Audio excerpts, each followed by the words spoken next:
So for those of you who are visiting this morning, we are in a series. We're studying through Paul's letter to the Philippians. And the wonderful thing about this letter, it's 4 chapters long, but in 4 chapters, 16 times, Paul uses the word joy or rejoice. It's at the very heart of this. It's something, and so terribly relevant because it's something that every single one of us, regardless of culture, race,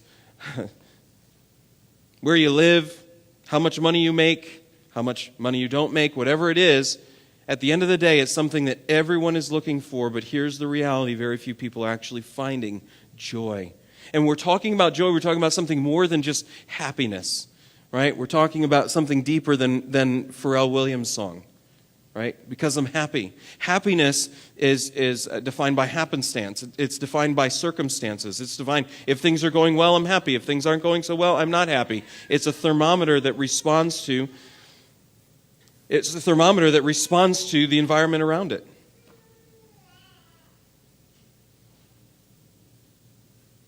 That's happiness. What we're talking about when we talk about joy, we're talking about something that isn't controlled by our circumstances, but rather that actually defines it.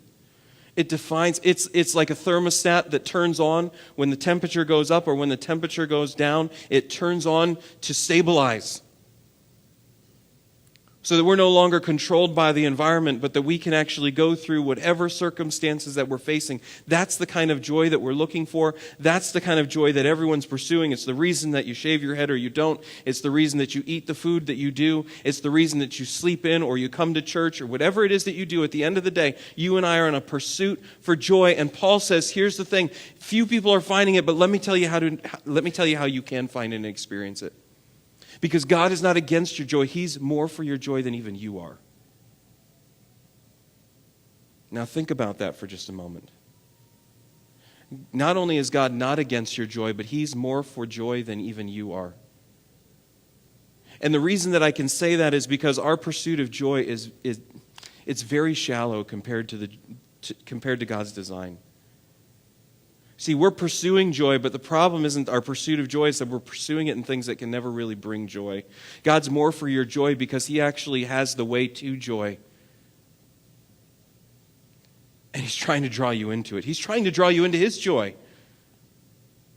The parable of the talents, you remember this parable? The master goes away, gives his servant a certain amount of talents to do something with. And when he comes back, the two that have actually taken it and invested it, remember what he says? He says, "Well done, good and faithful servant. Come, enter into the joy of your master." That's the invitation of Christ. That's the invitation of the gospel. Enter into the joy of your master. That's the message of Philippians. Enter into the joy of God. And so what we've done is we've laid a theology of joy, kind of a God-centered view of joy.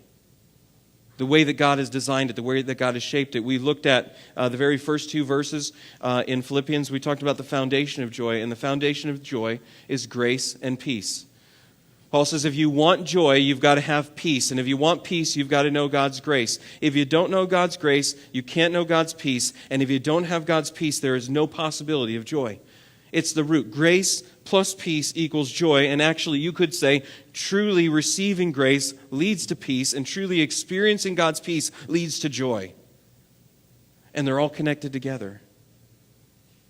And last week, what we began looking at the elements of Christian joy. For those of us who have experienced the grace and the peace of God through Jesus Christ, through the gospel, through the good news, there are elements, there are ways and places that God has intended for us to experience joy. And the place that Paul starts is in community.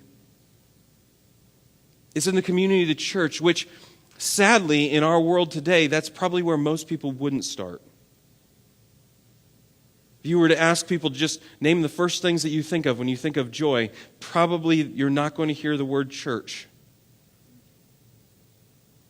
And there's a whole number of reasons that we could get into and talk about, but I'm not even going to go down that road. I'm just simply going to say this, is that is the place that Paul starts. And look at those 3 verses that we just read a few moments ago.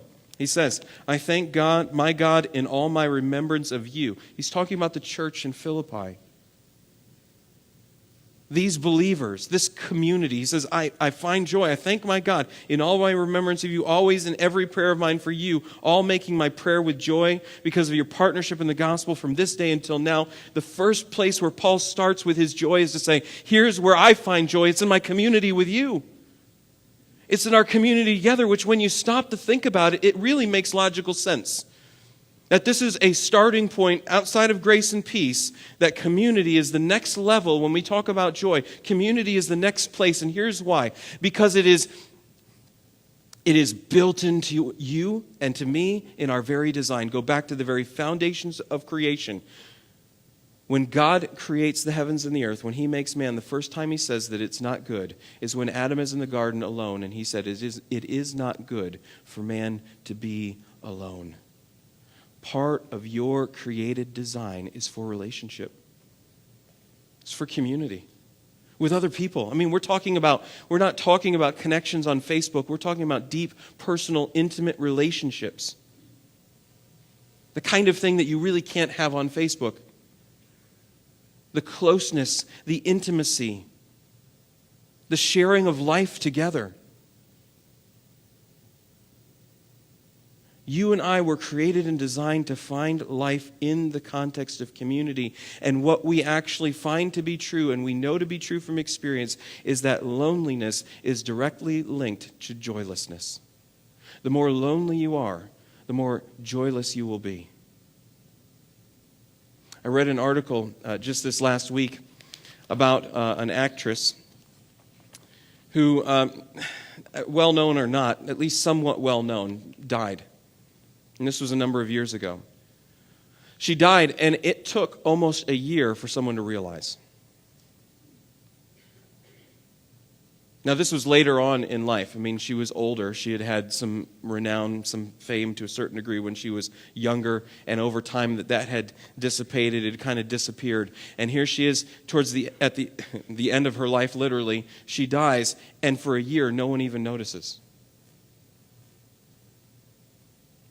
It's not until a neighbor notices the cobwebs on the house and the mail that's just kind of pouring out of the mailbox almost a year later, goes over and reaches in through a broken window and goes in and finds her dead in the room with the heater still on and the computer screen shining.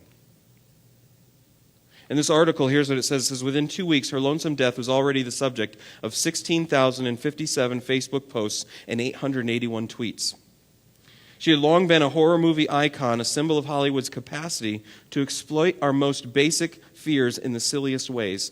Now she was an icon of a new and different kind of horror, our growing fear of loneliness. Certainly, she received much more attention in death than she did in her final years of life.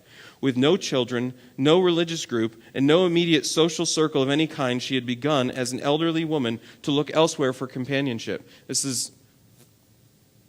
is her later on in life, no connections, and here's where they ultimately found. They looked into her phone records to see who is she calling, who is she connected with. How in the world could she go for a year without anybody noticing that she's not there? And what they found was she was seeking connections through distant fans who found her through fan pages. That was her only hope. She had no relationships. Her web of connections had grown broader but shallower, as has happened for many of us. We're living in an isolation that would have been unimaginable to our ancestors, and yet we have never been more accessible. Think about this. Over the past 3 decades, technology has delivered to us a world in which we need not be out of contact for a fraction of a moment. In 2010, at the cost of $300 million, 800 miles of fiber optic cable was laid between Chicago Mercantile Exchange and the New York Stock Exchange to shave 3 milliseconds off trading times. Yet within this world of instant and absolute communication, unbound by limits of time or space, we suffer from unprecedented alienation. We have never been more detached from one another or lonelier.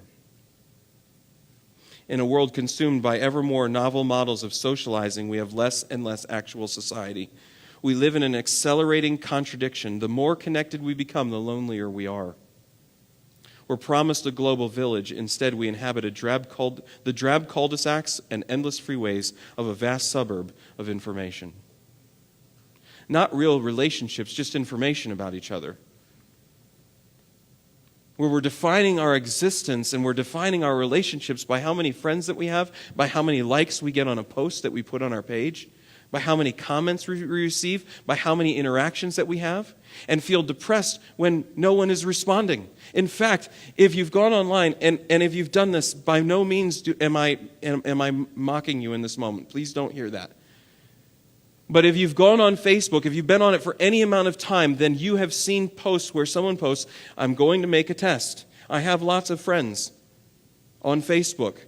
But how many of you are actually my friends? This is a test. If you read this, respond to show me that you're actually my friend. Why is it that people feel that they have to post that? It's because they don't feel that though they have, it's because they feel that though they have all of these friends, they don't really have any friends. Nobody's responding, nobody's connecting, and yet we're looking for this to solve our problems. We're looking for this to somehow meet our needs for relationship and for community. And the reality is, in this world, apart from the church, you can't find it. It's not there. It's not available.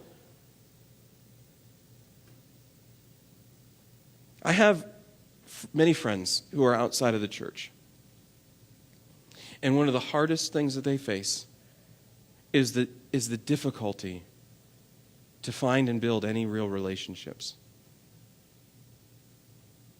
They have no places of commonality, really. Many of them outside of drinking. That's pretty much it. We go to the bar and we drink together, and that's as far as it goes. We have no connections beyond that. And to try to develop that and to build that with anyone else, it is so difficult to find those relationships, and they're terribly lonely and they don't know what to do. And yet on the other side of it, I find people who will move. Look, I met a family just 2 years ago who moved from California. They moved into this area and they knew no one. No family, no friends, no acquaintances, no connections. They move into this area, and 2 months later, they're deep into a community in Grace Pointe. It was in Naperville at the time. They move from a place where they're known and they're connected, where all of their family is, to a new place where they know no one. And within 2 months, they're deep into community and relationship, not lonely and not by themselves. Where else do you find that except within the church? Paul says you want joy. And by the way, you do. Every single one of us wants joy. The issue isn't that we're pursuing the joy. The issue is that we're pursuing it in such broken ways. And in the context of community, we're pursuing joy in places like Facebook and Twitter. And this is not a rant against Facebook and Twitter.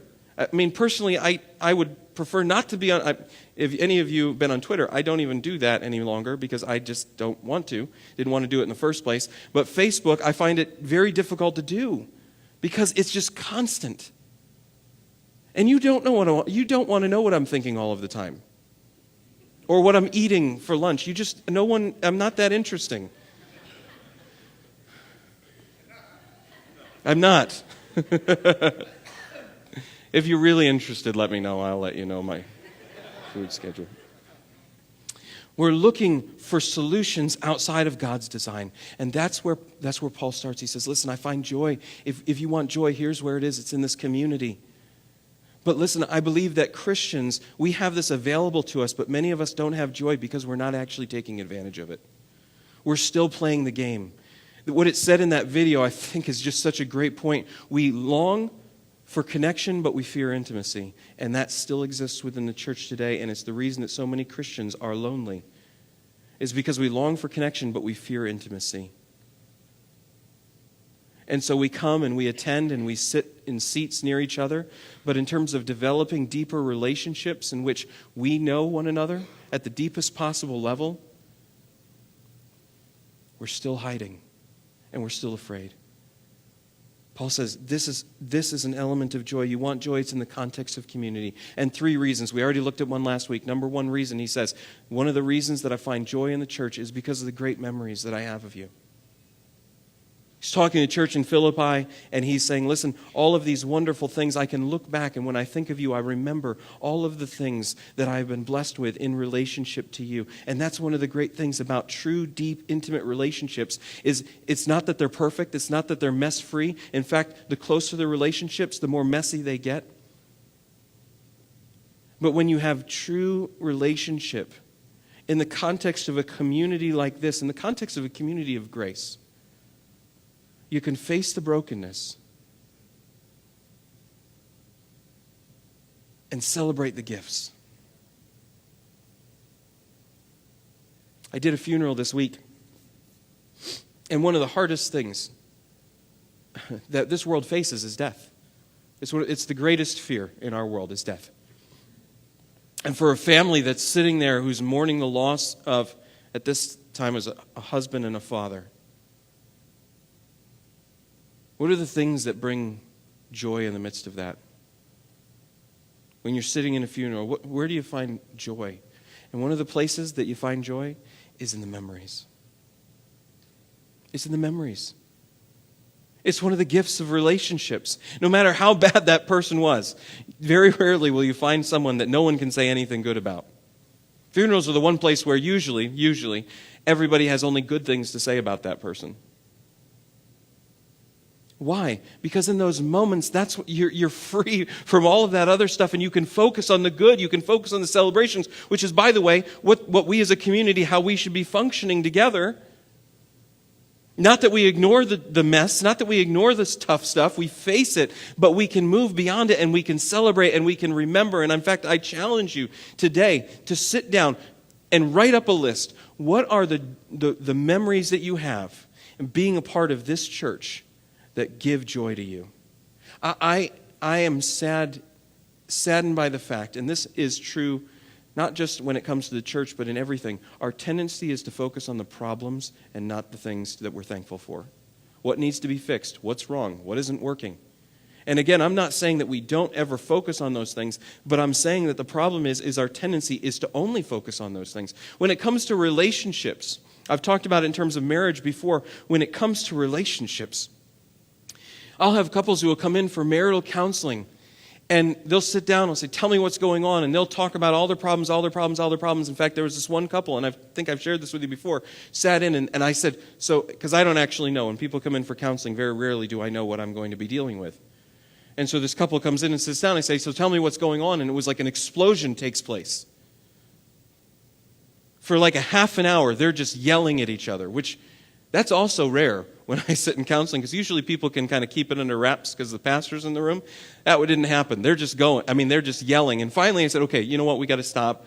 We're not going to get anywhere at this point. But here's what I want to do. I want to challenge you. You've been telling me all the problems and telling each other all the things that you don't like. Let me just ask you one thing. What can you celebrate in your marriage? And they looked at me like I was insane. And we sat there for a bit, and I said, I can wait. And we sat for a while. They waited me out. I think I finally gave up and said, okay, well, let's move on. They couldn't come up with a single thing. Why? Because they were so focused on the problems. They were so focused on what was wrong. They forgot all the blessings and all the gifts. Not that there wasn't anything to celebrate. Come on. There's so many things to celebrate in your marriage. When it comes to the church, we do the same thing. It's so easy for us to gripe and complain, and I'm not saying that there aren't problems. There are problems. I'm a part of it. You're a part of it. We're a part of the problem.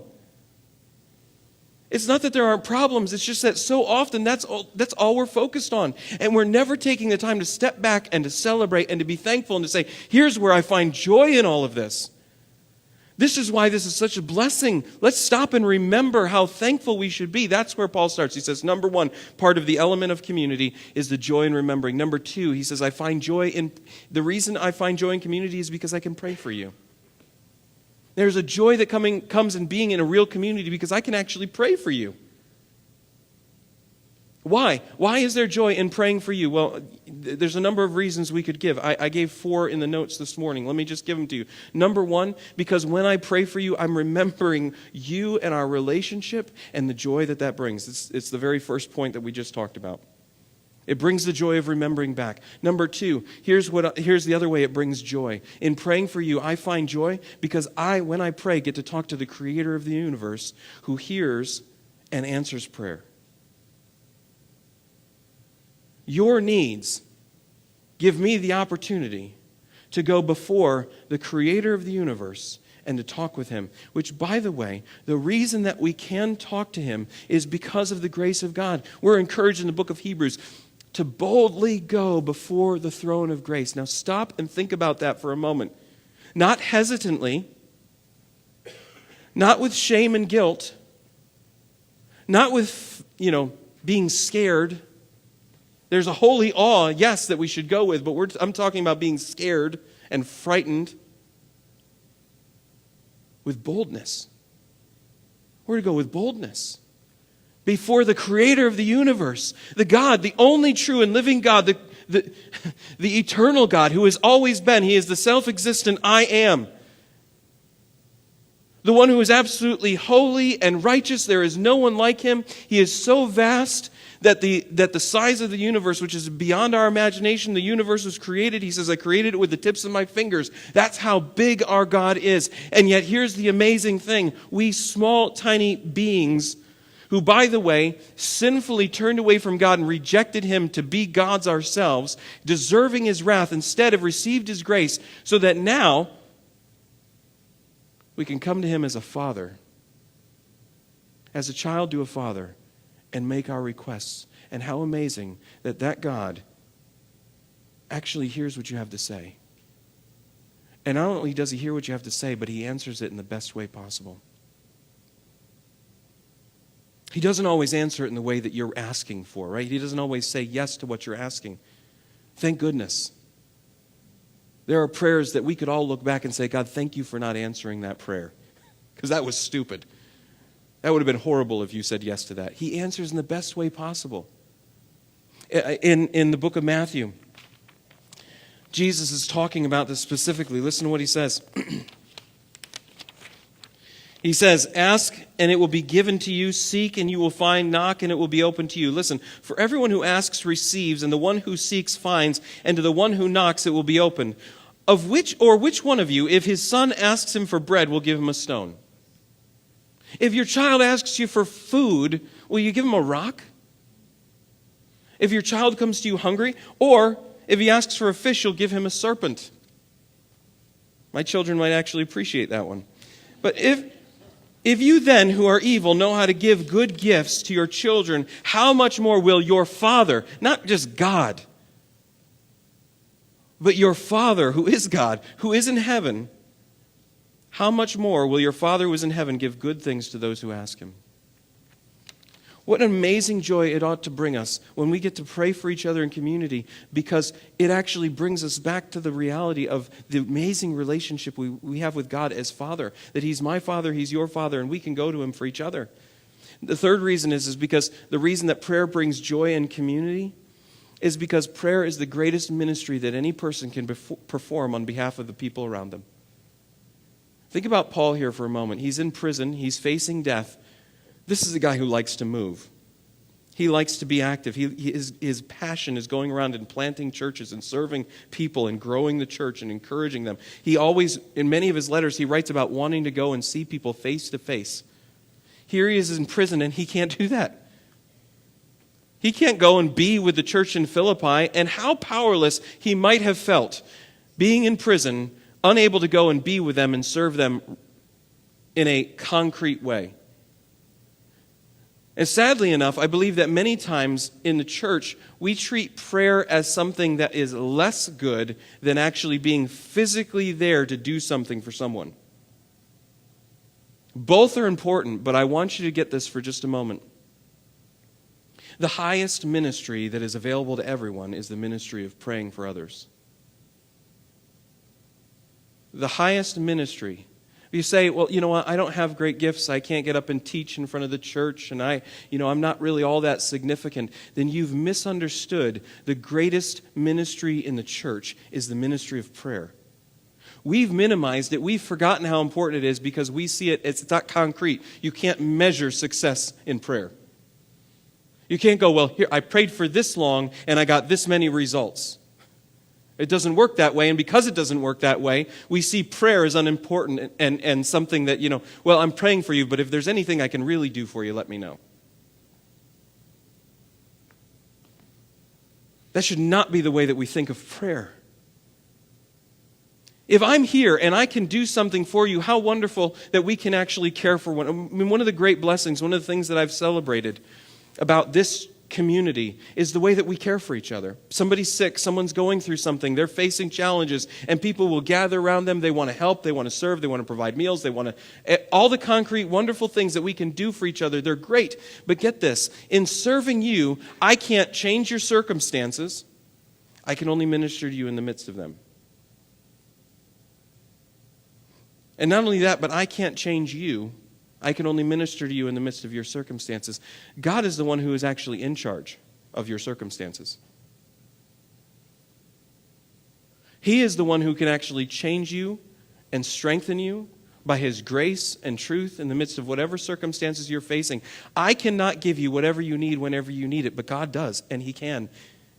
And so what's the greatest ministry? I'm not minimizing the practical, concrete things that we can do in caring for each other, but I'm maximizing the ministry of prayer and the importance of it and the joy that it ought to bring us, knowing that we can pray for each other. I can't meet all of your needs, but God can.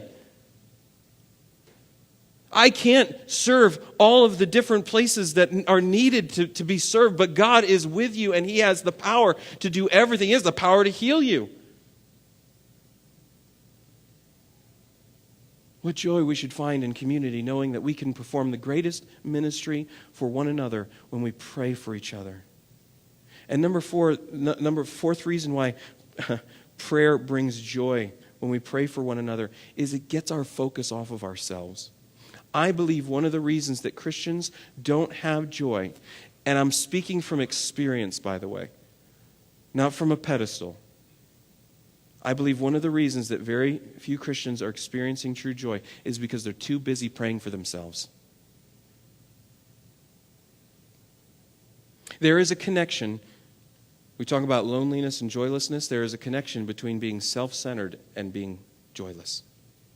The more focused you are on yourself, the less joy you will experience.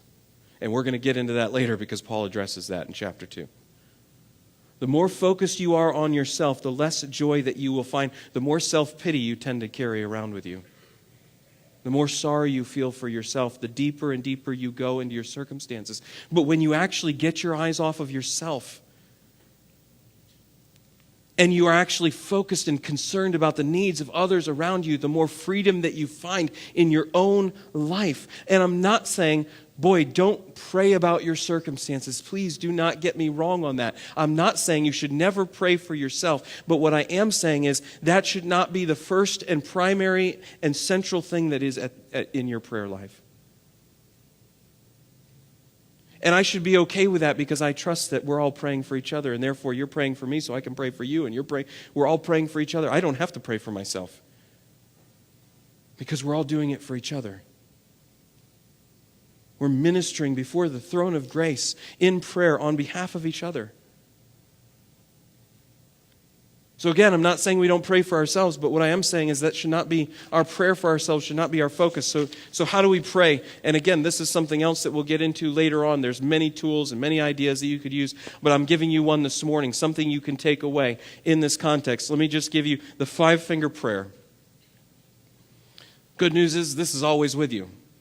So if you actually remember this, it's a great tool to use in the way that you pray. So number 1, you start with your thumb, which is the closest thing to yourself. And what do you pray for? You pray for those who are closest to you. Your family, your friends, your loved ones. Start with those nearest and dearest to you. Then you go to your pointer. Right? When you think about pointing in a direction. Pray for those who teach and lead. Because we definitely need it. Go to your middle, the tallest. The one that stands out the most. Pray for your leaders. And not just within the church, within our government, within our culture, within our society, within our businesses. Yes, within the church, but we need to pray. We're encouraged to pray for leaders everywhere. Read Timothy. Pray for your leaders.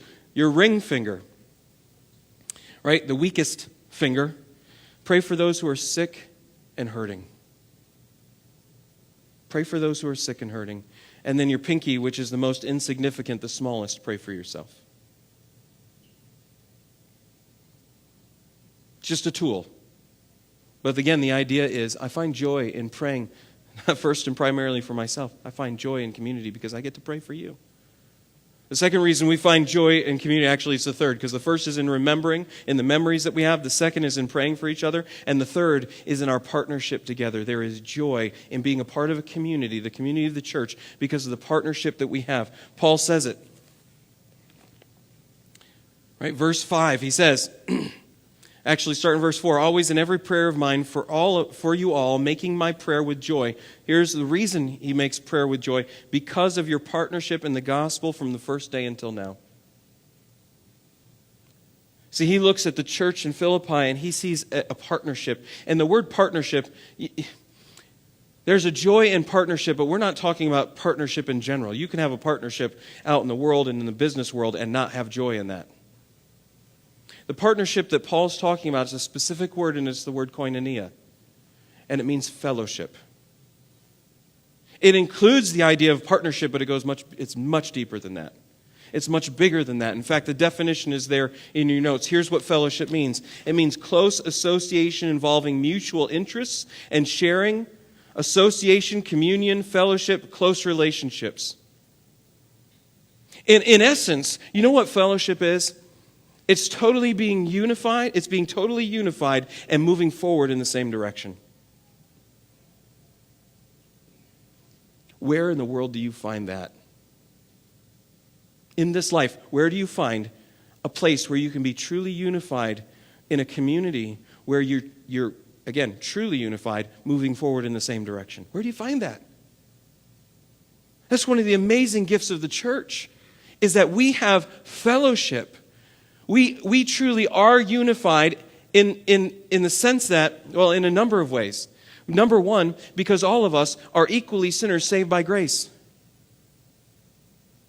We're equally sinners saved by grace. You see, out there in the world, we tend to find our identity in our achievements, in our success, in our degrees. You know, I've got this many letters behind my name, whatever else it is. And we tend to see there's certain people who are higher than others and certain people are more important than others. And here's the wonderful thing about the church community, is that no one entered this community because they're better than someone else. You weren't saved because you were better. See, in our world, we have this false idea that the more moral you are, the closer you are to God. The more immoral you are, the further away. The reality is, apart from grace, no matter how moral or immoral you are equally far from God. That's the gospel. The gospel says you don't get closer to God by being a good boy or a good girl. Because you can't do good the way that God demands it. It's not possible. This is why Paul could say, listen, the Apostle Paul was a Pharisee. He kept the law. I mean, he was a strict rule follower. He was extremely moral. And yet he could conclude, once he came to Christ, that all of that was nothing but rubbish. Which he does in chapter 3 in this particular letter. At the end of the day, all of us are saved here, not because of how good we were, but because how good God is. We were saved by His grace alone. We, all of us in this room, were so sinful that Christ had to die. But here's what else is amazing, is we're so loved that Christ chose to die for each and every single one of us. And here's what that means. In this community, there's no room for pride or fear. There's no room for pride. Why? Because you weren't saved by how good you are.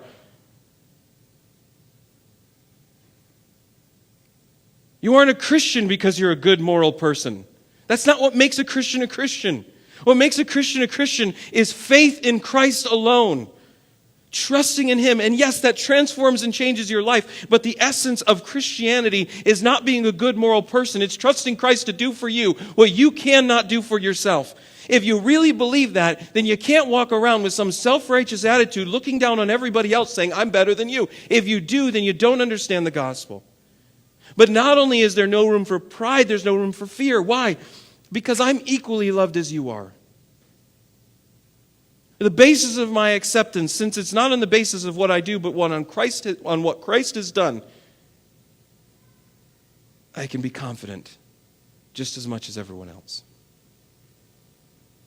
Because my confidence is not found in myself, but in Christ. And my identity is wrapped up not in myself, but in Him. See, there's no pride and there's no fear. We're completely unified. Paul says in Galatians chapter 3, verse 28, there's neither slave nor free, Jew nor Greek, male nor female, for all of us are one in Christ. We're a completely unified community in which the things that divide our world no longer divide us. Doesn't matter what race you are. Doesn't matter what culture you come from. It doesn't matter what language you speak. It doesn't matter what your social status is. It doesn't matter what clothes you wear. It doesn't matter how big your house is or how small it is. It doesn't matter if you own or rent. It doesn't matter what kind of car you drive. It doesn't matter what your last name is. It doesn't matter who you're connected to or who you're not connected to. All of the things that divide our world, on which we find the basis of our identity, in which we separate ourselves out, all of those things are absolutely and completely destroyed in the church. It's not as if we cease to be of the culture that we came from. It's not as if we cease to be male or female. It's that those things no longer divide us because our defining point is not those things but Christ.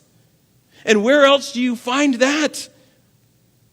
But in the church. We're unified because we are truly equal sinners saved by grace. And we're also unified because in being sinners saved by grace, we become partners together in the Christian life and in the Christian journey. I put a whole list in the notes, and I'm certain that there is a much longer list than what I put in here. We're a fellowship of faith because we believe the same things. Now listen, we may disagree on the small things. And by the way, there are small things. And sadly enough, many of the things that the church divides over are the small things. But think about this for a moment. Sitting in this room together, all of us as Christians, we believe the same foundational truths. We are defined by the same things at the core and at the foundation. Go out in the world and you've got no idea. You'd be in a room with all sorts of people who believe all sorts of different things than you do. In here, we are grounded together because we're a fellowship of faith. We're a fellowship of life. We have eternal life together, all of us. And we're going to share that together forever and ever and ever. So you better get used to it. You're not going to get rid of me. We're a fellowship of praise and worship because we worship God together. Our focus is not on promoting ourselves, but on praising God. We're a fellowship of thanksgiving because we understand that all of life is a gift. We're a fellowship of suffering because we share one another's burdens. We actually walk, we don't run when someone's suffering. We don't run when someone's hurting. Or at least that's not the way we function when we're truly functioning in the gospel. We're a fellowship of mission because we're about seeing others put their faith in Jesus Christ. We understand the greatest intentional purpose that we can live for is to see those who don't know Christ come to know Christ because we understand what it means if they die without Him. We're a fellowship of service because we seek to put others ahead of ourselves. We're a fellowship of purpose because we live for more than just this world. We live for a kingdom and a king that is not this world, of this world. We are a fellowship against the common enemy. And our common enemy is not the world, but the power and the forces of darkness. In a spiritual battle in which we stand alongside of one another instead of standing alone. We're a fellowship of not being of the world, but in it. In other words, we're not hiding. We're not going to build a wall around this building. We're going to go out and we're going to be the church. But guess what? We actually have people alongside of us who are trying to do the same thing. You're not the only one that's out there. You're not the only one who's out in the world and trying to live this life for Christ. You're not alone in this. You may feel alone sometimes, but you're not alone. We're a fellowship of giving. We desire to meet the needs of others around us. When we give, we're part of a community of giving. We're part of sharing that burden as the church together to provide that the mission of the church might be accomplished. We're a fellowship of prayer. We're a fellowship of encouragement. We are a fellowship that is truly united in helping one another live the life that we've been called to in Christ Jesus. We are a true and living, breathing community that is nothing like anything else in this world. There's nothing in this world that's like it. And if you want joy, Paul says, here's where you find it. But here's the thing. Here's the thing. You've actually got to be a part of it. Not just an observer. If you're just an observer, it will not bring you joy. Because that's not what it means to be a fellowship. When Paul says, I have joy because of your partnership, there is a sense of actually doing this together. I'm not doing it on my own. And I'm not doing this on my own while you're kind of over there. We're doing it together. We're a community that is actually in relationship together. Do you know, I believe that one of the greatest joys, there's a picture on my wall, on the wall in my house. And it says, the greatest happiness of life is a certainty that you're loved. And I don't remember when in the world we got that, but I thought, boy, that is really good. It's a certainty that you're loved. Do you know what the Christian community is? What it really is meant to be and what it should be? It's a community in which where we actually know each other. I mean, you know me. And I know you, and we still love each other. I mean, that's the relationship that Sarah and I have. She knows me, and I mean, she really knows me. The good and the bad. And yet she still loves me. That's the community of the church. That's what it's meant to be. But in order to have that, guess what? You have to actually know people, and people have to know you. You long for connection, but you fear intimacy. Guess what? If you want true connection, there has to be intimacy. There's no way around it. And it's been provided for. It's been provided for. We don't have to be afraid of it. I'm not afraid of you knowing that I'm a sinner and that I still wrestle with sin and I fail. I'm not afraid of that. Why? Because it's reality. And again, I've been saved by grace and I'm in process just like everyone else. And until we stop hiding and until we stop pretending and until we stop putting on the facade of having it all together and we actually let one another into each other's lives, until then we cannot extend the gospel and the grace of God to each other so that we might grow in the way that God's called us to as a community, helping one another be shaped into the image of Jesus Christ. 3 questions. Number 1, are you praying for your community? Or are your prayers just really about you? Can I just challenge you? And this may be a small challenge for some of you, but for some of us it might be a big challenge. 5 minutes a day. Leave the pinky off. And pray for the other things. 5 minutes a day. Just start there. Start praying for other people and do it intentionally. Use that tool, use another tool. I don't care. But 5 minutes a day, can you make a commitment to that? If you're not doing it already, can you make a commitment to praying for other people? Number 2, are you actually a part of the fellowship of Grace Pointe Plainfield? And that means more, as I've said, more than just attending. Are you a part of this fellowship? Are you part of the community, or are you keeping yourself at a distance? I know that sometimes people, the way that we feel is, I'll jump in once I feel like I'm really accepted. It doesn't work that way. You actually have to take the risk of not being accepted. But here's the good news. Here's what I know about this place. You jump in, you're going to be loved and accepted. But you got to take the risk. You can't experience acceptance until you're in. And so often we're holding ourselves out until we experience the acceptance. It doesn't work that way. Are you in the community? And listen, I met with, we're starting interviews for the visionary leader role of Grace Pointe. And we actually had an interview this last week. We've got another interview tomorrow. And the guy that we met with this last week, he actually asked me a question. And he said, what do you think is one of the biggest challenges for Grace Pointe Plainfield in the coming year? And let me tell you what I think is one of the ones at the top of my list. Deeper community.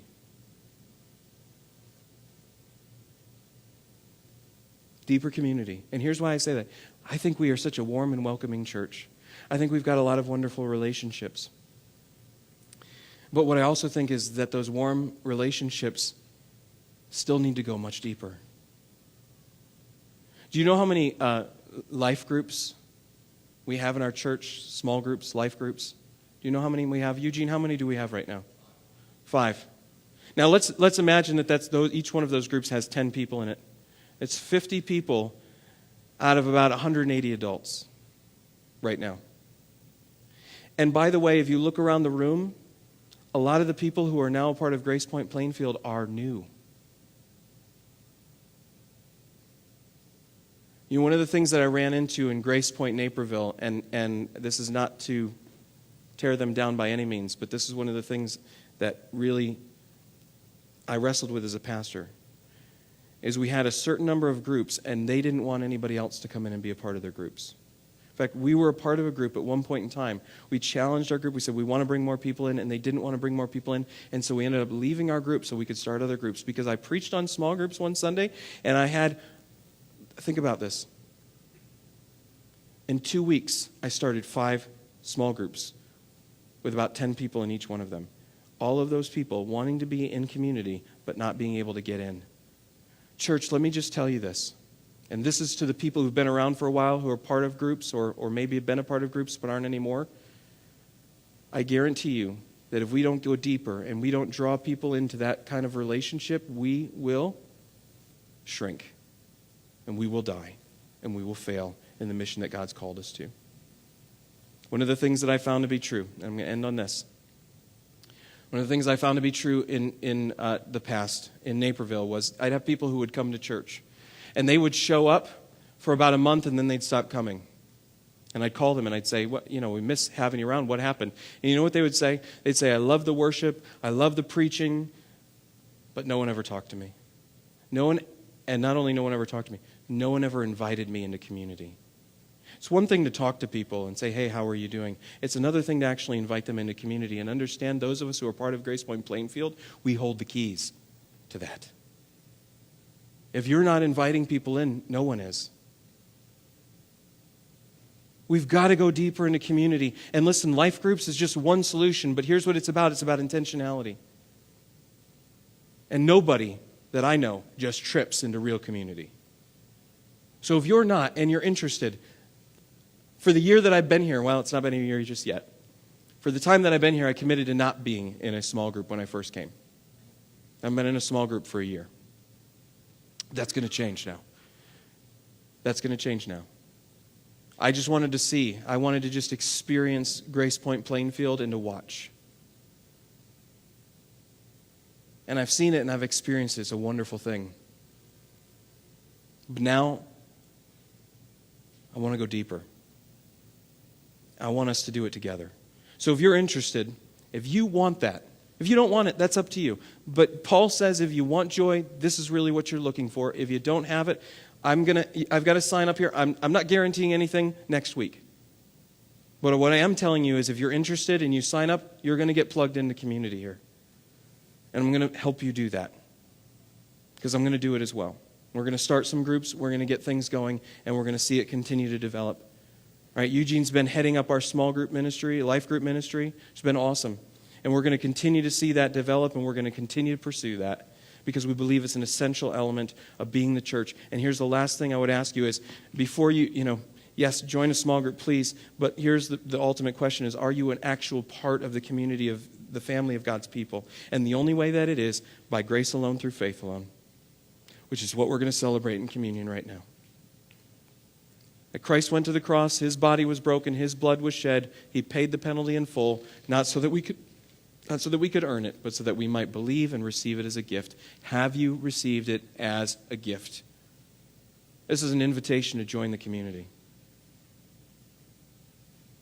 To join the community of joy. There's no hoops to jump through. It's an invitation to receive the greatest gift of all, the gift of salvation. And for those of us who have, the Greek word for this celebration, Eucharisto, means thanksgiving. Here is the source of our thanksgiving. Here is the source of our joy, Jesus Christ, his finished work on the cross and the empty tomb.